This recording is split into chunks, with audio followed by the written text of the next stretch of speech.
Assalamualaikum warahmatullahi wabarakatuh. Selamat pagi anak-anak. Berjumpa lagi kita untuk belajar IPA. Mari kita awali dengan membaca kalimatul basmalah. Bismillahirrohmanirrohim. Belajar apa kita hari ini? Kita akan lanjutkan bab 1, selamatkan makhluk hidup, dengan KD 3.1, membandingkan cara perkembangbiakan tumbuhan dan hewan. Pada pertemuan lalu sudah belajar perkembangbiakan tumbuhan, maka kali ini kita akan belajar tentang perkembangbiakan hewan. Anak-anak, manfaat hewan bagi manusia itu ternyata begitu banyak.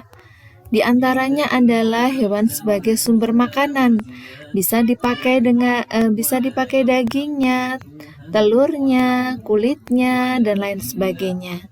Hewan juga dimanfaatkan tenaganya, tenaga kuda untuk delman, kemudian untuk membajak sawah, tenaganya kerbau, dan seterusnya, begitu ya.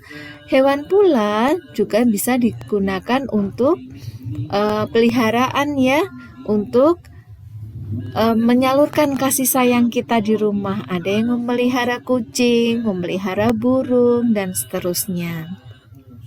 Oleh karena itu, hewan perlu kita lestarikan.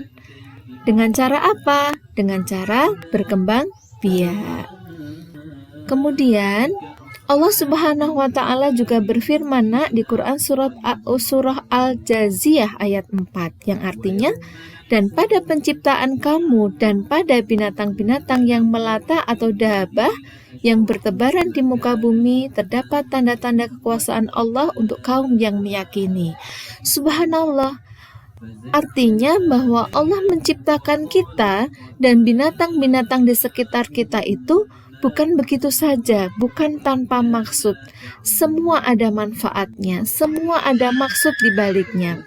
Allah ciptakan kita dengan ciptakan binatang untuk saling memenuhi kebutuhan. Kita lanjutkan. Cara perkembangbiakan hewan dibagi menjadi 2 ya nak ya. Yang pertama secara generatif atau kawin. Kemudian yang kedua secara vegetatif atau non-kawin. Sama seperti tumbuhan kemarin ya. Kita lanjutkan, apakah perkembangbiakan generatif?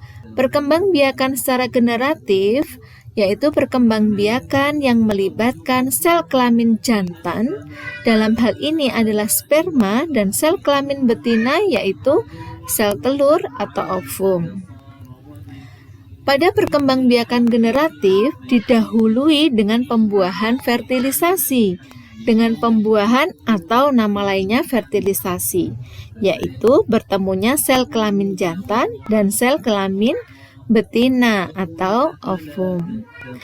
Ada 2 jenis fertilisasi yang perlu anak-anak pahami. Yang pertama, pembuahan yang terjadi di luar tubuh induknya, namanya fertilisasi eksternal. Dan pembuahan yang terjadi di dalam tubuh induknya, namanya fertilisasi internal. Lalu apa yang dimaksud dengan perkembangbiakan secara generatif? Contohnya, yang pertama adalah ovipar. Perkembangbiakan secara generatif ada beberapa kelompok, yaitu yang pertama ovipar, hewan yang berkembang biaknya dengan cara bertelur. Kemudian yang kedua vivipar, dengan cara melahirkan. Dan yang ketiga ovovivipar, dengan cara bertelur dan melahirkan. Mari kita simak lebih mendalam, apakah ovipar atau bertelur itu? Ciri-ciri hewan yang berkembang biaknya dengan cara bertelur, dia tidak memiliki daun telinga, tubuhnya tertutup bulu, embrio berkembang di dalam cangkang di luar tubuh induknya, dan tidak memiliki rahim dan kelenjar susu. Contohnya apa? Ada serangga, ikan, amfibi, reptil, burung, dan mamalia petelur. Lalu, apa pula dengan yang dimaksud dengan vivipar, yaitu hewan yang berkembang biaknya dengan cara melahirkan. Ciri-cirinya mempunyai daun telinga dan kelenjar susu, tubuhnya tertutup rambut, dan embrio berkembang di dalam rahim. Contohnya sapi, kucing, kambing, kelinci, lumba-lumba, dan seterusnya. Lalu, hewan yang berkembang biak dengan ovovivipar, yaitu hewan yang berkembang biak dengan cara bertelur dan melahirkan. Ciri-cirinya, dia berkembang biak dengan bertelur. Yang kedua, telur menetas di dalam tubuh induknya. Terjadi pada hewan ular, anakonda, kadal, ikan hiu, dan sejenisnya. Lalu anak-anak, bagaimana dengan perkembangbiakan secara vegetatif? Perkembangbiakan hewan secara vegetatif adalah perkembangbiakan tanpa melibatkan sel kelamin jantan dan betina, aseksual. Apa saja macamnya? Yang pertama, kelompok hewan yang berkembang biak dengan membelah diri.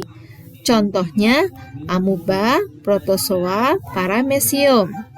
Ini contoh amuba, membelah dirinya, cara dia untuk berkembang biak.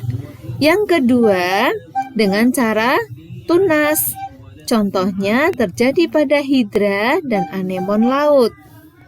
Ini contoh gambar hidra. Selanjutnya, dengan fragmentasi. Contoh terjadi pada planaria atau cacing pipih. Seperti ini gambarnya. Baik anak-anak, kalian bisa mendalami di modul 1 ya. Kita belum selesai, belum melanjutkan modul 2. Anak-anak silahkan pelajari kembali perkembangbiakan hewan di modul 1 untuk bisa lebih mendalami materi ini. Baik anak-anak, alhamdulillah bertambah pengetahuanku, maka bertambah imanku. Kita akhiri dengan kalimatul hamdalah bersama. Alhamdulillahirabbil alamin. Wassalamualaikum warahmatullahi wabarakatuh.